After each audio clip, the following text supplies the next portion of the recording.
In this video, I'm going to show you how you can use the mini cart inside your menu items. You can see this is our current menu and there is no icon or the count available here. So to add the cart and the cart icon and the count here, first we need to go to the plugin setting page. Here you can see a shortcode is available. You can copy the shortcode and go to your menus, and there is no cart added here currently, no cart page link.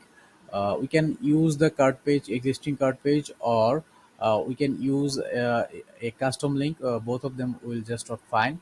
So I'm going to use the cart page, add it to the menu, and as the navigation level we need to use our shortcode.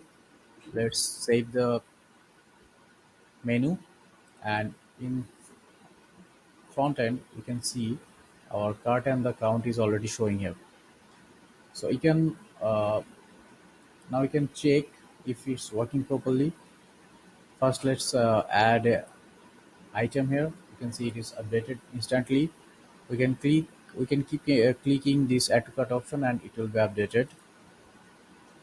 Okay, so let's go to the single product page. Also add it here, and you can see the cart is updating properly. So this is how you can use the mini cart inside your menu as a menu item. Thank you for watching this video.